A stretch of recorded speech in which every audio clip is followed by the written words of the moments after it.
ये बहुत गलत सोच है कि आपको टाइम लग रहा है, आपकी एज हो गई है, तो आप परफॉर्मेंस एनहेंस ड्रग्स पे आ जाओ, पीडीज पे आ जाओ।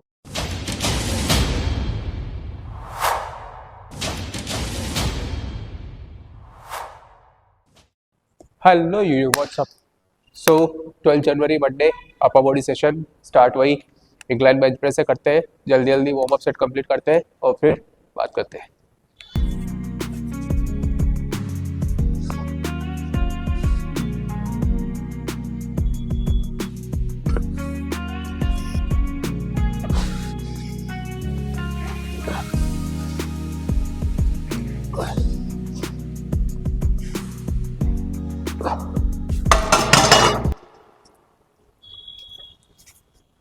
हमारे 3 वार्म अप सेट कंप्लीट हो चुके हैं, 2 वर्किंग सेट लेंगे। अब होता है बहुत सी बार, जैसे मुझे किसी ने 1-2 दिन पहले कहा था कि भाई तू 2 या 3 साल से जिम जा रहा है बट लगता नहीं है, तो तेरी एज भी 30+ है, मसल बहुत लेट मैच्योर होगी, मतलब बहुत लेट बनती है 30+ में कंपेयर टू टीन एज। सो क्या तू गियर्स लेगा, मीन्स परफॉर्मेंस इनहेंस ड्रग्स लेगा? अब देखो, ये बहुत गलत सोच है कि आपको टाइम लग रहा है, आपकी एज हो गई है, तो आप परफॉर्मेंस एनहेंस ड्रग्स पे आ जाओ, पीडीज पे आ जाओ। होता क्या है ना कि अगर जैसे मैं हूँ 30+ हूँ, अब मैं ऑलरेडी 34 का हो चुका हूँ, ऊपर से मुझे अस्थमा की थोड़ा इशू है, तो टू बी फ्रैंक मुझे डर लगता है कि अगर मैं गियर्स पे आऊँ, रोड्स पे आऊँ, तो जो साइड इफ़ेक्ट होंगे वो और बुरे होंगे। तो देखो साफ बात है, मैं तो उस चीज़ में आऊँगा नहीं, पर मैं उन लोगों के लिए कहना चाहता हूँ जो शॉर्ट रिजल्ट ढूंढते हैं कि आपको 2 या 3 साल में रिजल्ट्स नहीं मिल रहे, कंपेयर टू कम मिल रहे हैं, जो आप दूसरों को देखते हो, सोशल मीडिया पे देखते हो, उनके अकॉर्डिंग, उनके कंपेयर आपको कम रिजल्ट्स मिल रहे हैं, पर आप क्या सोचते हो कि यार पीडीज ले लेते और जल्दी रिजल्ट्स मिल जाएंगे। अब होता क्या है कि वो लोग सर्च क्या करते हैं, उनको पता है कि पीडीज से उनको साइड इफेक्ट होंगे, तो वो क्या सोचते हैं कि हम अल्टरनेट ढूंढते हैं। अल्टरनेट क्या ढूंढते हैं? या तो पेप्टाइड्स या साम्स। अब साम्स जैसे कि RAD4140 या MKK 677, सो ऐसे साम्स ढूंढते हैं, और या फिर पेप्टाइड्स ढूंढते हैं जैसे GHRP6। ठीक है, अब उनको ये लगता है कि इनके साइड इफेक्ट कम है या नहीं है, बट ऐसा नहीं है। ठीक है, फर्स्ट चीज़ तो ये है कि जो भी परफॉर्मेंस इनहेंस ड्रग्स है वो किसी रीज़न से बैन है। ठीक है, वो आपकी परफॉर्मेंस बढ़ा रहे हैं, आपको रिजल्ट दे रहे हैं, बट उनके साइड इफेक्ट है। और जब तक आप किसी नॉलेजेबल इंसान के गाइडेंस में वो नहीं कर रहे हो, तो साइड इफेक्ट बहुत ज़्यादा है, आपको समझ में भी नहीं आएगा कि आपके साथ क्या हो गया। और सेकंड चीज़, अगर आप पहले जो नॉर्मल जो ड्रग्स है, जो स्टेरॉइड्स है, उनके अगर साइड इफेक्ट से डर रहे हो, तो आपको इधर भी देखना नहीं चाहिए, क्योंकि इनके भी साइड इफेक्ट उतने ही है। और दूसरी चीज़, बहुत से सोचते हैं कि यार हम इंजेक्टेबल फॉर्म में ना लेके ओरल फॉर्म में लें, शायद उसके साइड इफेक्ट कम हो। नहीं, ऐसा नहीं है। पर वो क्या करते हैं कि वो सर्च करते हैं नेट पे कि ओरल परफॉर्मेंस इनहेंस ड्रग्स कौन कौन से हैं जिनके साइड इफेक्ट कम है, और उनको कुछ लिस्ट निकल के आ जाती है, जैसे GHRP6 मैंने बताया। अब होता है क्या, वो टैबलेट या पाउडर फॉर्म में ले लेते हैं, और उनको लगता है कि यार 2-3 महीने में उनके शरीर में अच्छा वेट बन गया और वो थोड़े बल्कि हो गए 5-6 महीने में, और उनको लगता है कि यार अच्छा वर्क कर रहा, कोई ऐसा साइड इफेक्ट नहीं था। अब वो और लोगों दूसरों को भी सजेस्ट करते हैं, बट मैं उनको बता दूं कि फर्स्ट चीज़ तो ये है कि जो चीज़ उन्होंने ओरली ली है वो हो सकता है कि ओरिजिनल प्रोडक्ट था ही ना, क्योंकि देखो मार्केट में क्या है कि बेवकूफ़ बनाने वाले बहुत है, और ऐसे प्रोडक्ट आपको हर जगह सही ओरिजिनल नहीं मिलते जो जेन्युइन हो। तो पता क्या है कि आपको सिंपल कार्ब्स आते हैं, उनकी पाउडर या उनका टैबलेट बना के आपको दी जाती है, उनकी कैप्सूल बना के दी दिया जाता है। आप सिंपल कार्ब्स करते क्या है, वो आपके शरीर में जाते हैं, आपके शरीर में वाटर होल्ड करते हैं, मसल्स में नहीं करते, वो आपके शरीर में करते हैं। ठीक है, तो जब 5-6 महीने आप कंटिन्यू एक्सरसाइज करते हो, अच्छी डाइट लेते हो, तो आपके शरीर में वाटर होल्ड होता है, वो वाटर होल्ड होता है, फैट होल्ड होता है, थोड़ा बहुत मसल भी बन रहा है, क्योंकि आप एक्सरसाइज तो कर ही रहे हो, डाइट ले ही रहे हो, तो हल्का फुल्का मसल भी बन रहा है। और आपको क्या लगता है, तीनों चीज़ें एक साथ इकट्ठी हो गई, तो आपको क्या लगता है कि यार अच्छा खासा वेट बढ़ गया 3-4 महीनों में, 5 महीनों में, और मेरे तो मसल बन गई। बट होता है क्या है, जब आप वापस कट पे जाते हो ना, तो आप वापस उसी स्टेज पे आ जाते हो जहाँ से आपने स्टार्ट किया था 5 महीने पहले। और फिर आप कहते हो अरे यार इसके तो साइड इफेक्ट हो गए कि मेरी बॉडी टिकी नहीं, मेरी मसल मास कंटेंस नहीं कर पाया मैं, और उतर गया। बट वो उस वजह से नहीं हुआ, वो इस वजह से हुआ है क्योंकि मसल मास कभी बना ही नहीं था फर्स्ट प्लेस में। आपके पास जो भी था वो था वाटर वेट और फैट।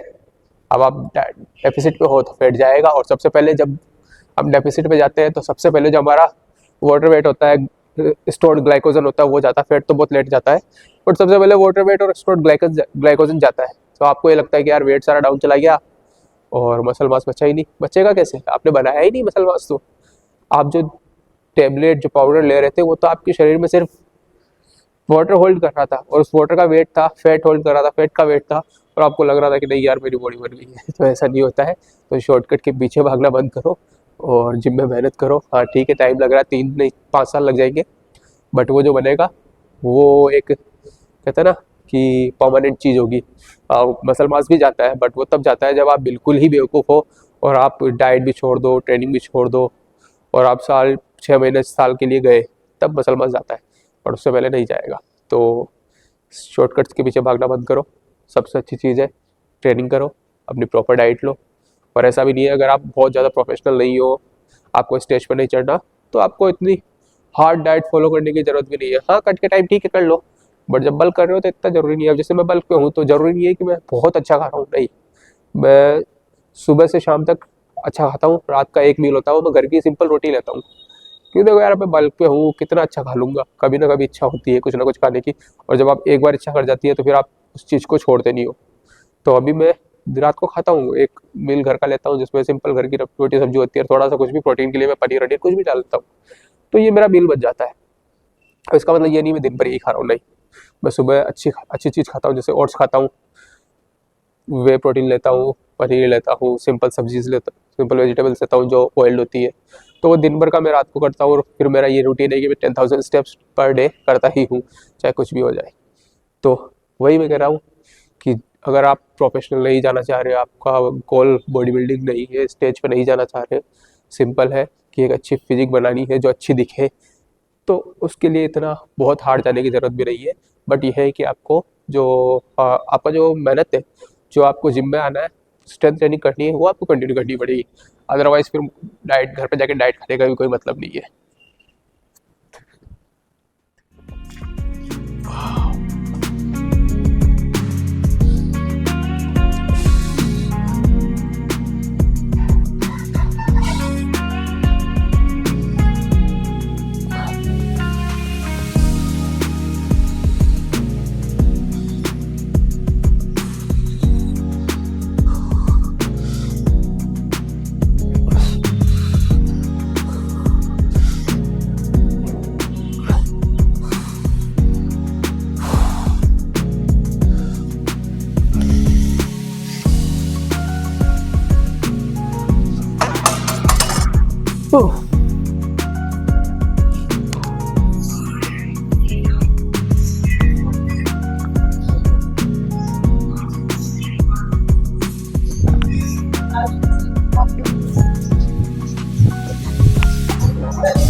अभी हाथ में बहुत ज़्यादा दर्द है, तो मुझे लगता है एक्सरसाइज छोड़नी पड़ेगी, अल्टरनेट ढूंढना पड़ेगा।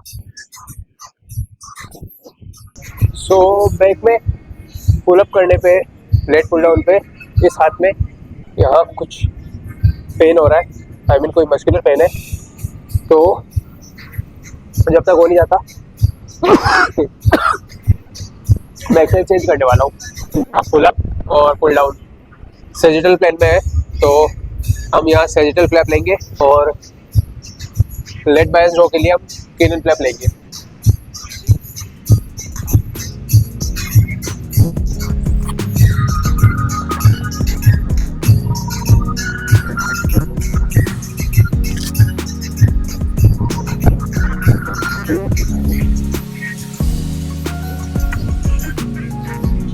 तो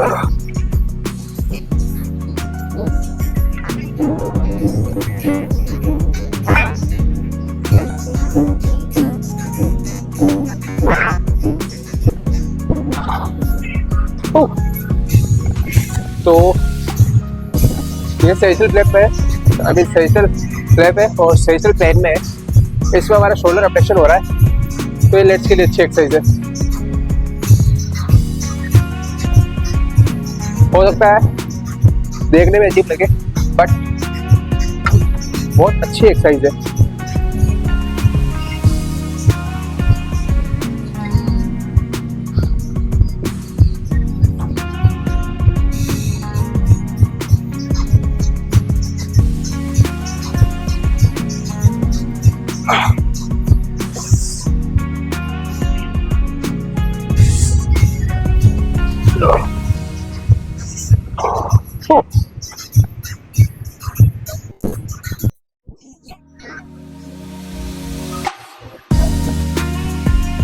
तो सेजिटल क्लैप की 2 सेट के बाद में शोल्डर प्रेस मैंने ऑलमोस्ट मैं हमेशा सेकंड एक्सरसाइज शोल्डर प्रेस लेता हूँ, बट अभी मैं इसलिए नहीं ले रहा क्योंकि चेस्ट के बाद में शोल्डर ऑलरेडी पंप होते हैं हल्के से, तो फिर ज़्यादा जोर नहीं लगता।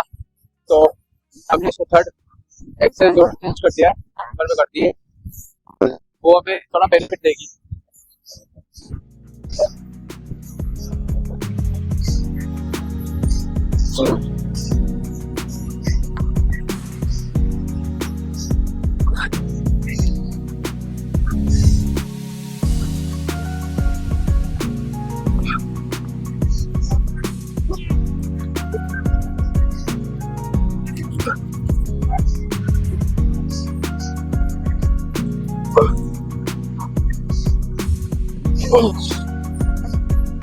तो एक रेप का बेनिफिट देता है हमेशा से।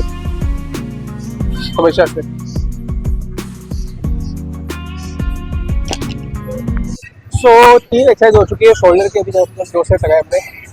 अब ट्राइसेप्स की फर्स्ट एक्सरसाइज है कफ ट्राइसेप एक्सटेंशन सिंगल लेग से, तो वार्म अप सेट लेते हैं जल्दी जल्दी।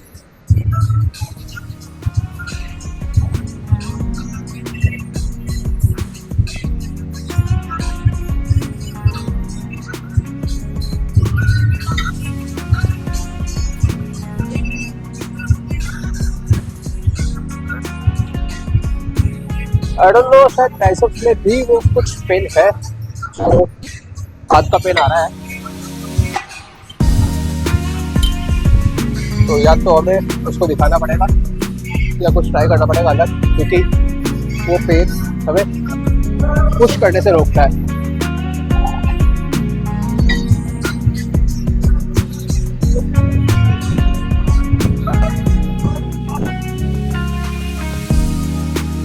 तो 2 वार्म अप सेट उसके 2 वर्किंग सेट लगाइए।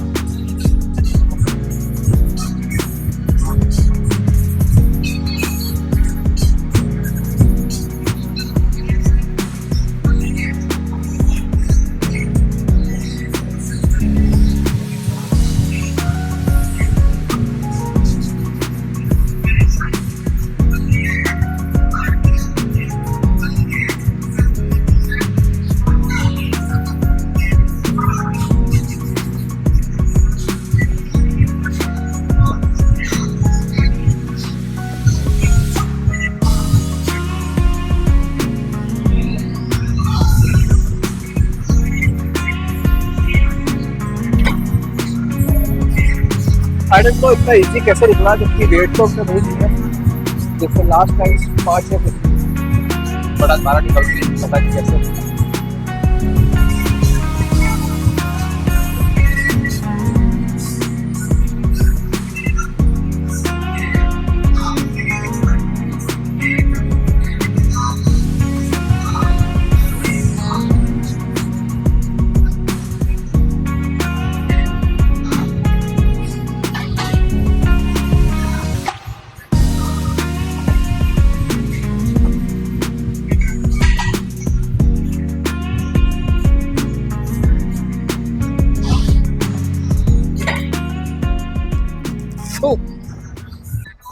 सो जस्ट एज ऑलवेज बाइसेप्स के लिए 2 वार्म अप सेट लेते हैं स्टैंडिंग बाइसेप्स करके।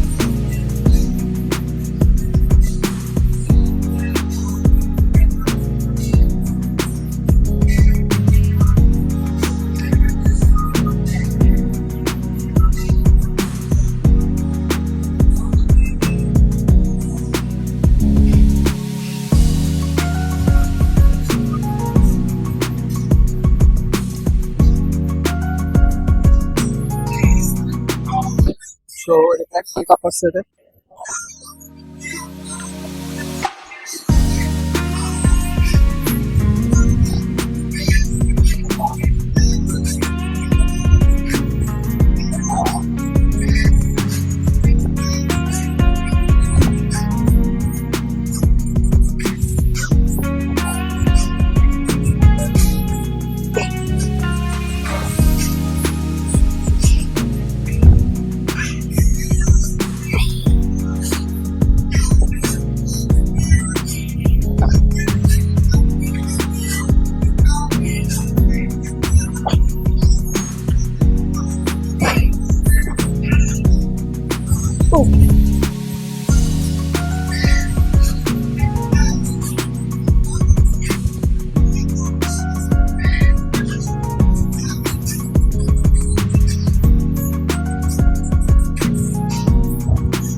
इसकी सेकंड एक्सरसाइज है और ऊपर आप प्लेट्स जो नॉर्मल वेट रहते हैं वो ना लेके सिंगल हैंड करेंगे ताकि एक तो मसल वेट कनेक्शन जो भी होता है वो अच्छा बने।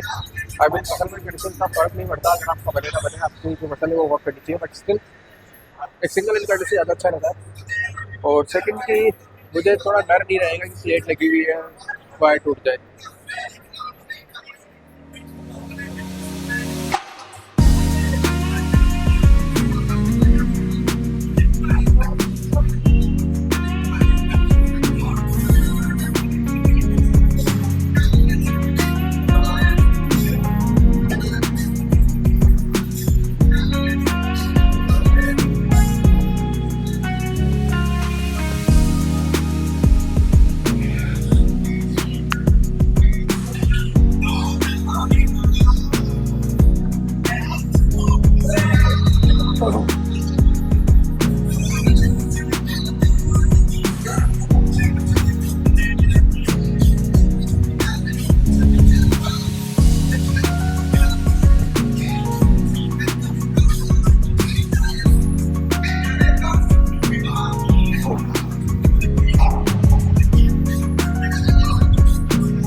सो ये नॉर्मल क्लीन एंड प्लेस है, इसके भी 2 सेट लेंगे।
तो शोल्डर की सेकंड एक्सरसाइज है केवल लेटरल रेजेस। अब ये जो है ये फ्रंटल प्लेन की एक्सरसाइज है, मीन्स कि अब आप ऐसे करें या ऐसे करें सेम रिजल्ट मिलेगा। ऑलरेडी वार्म अप सेट हो चुका है।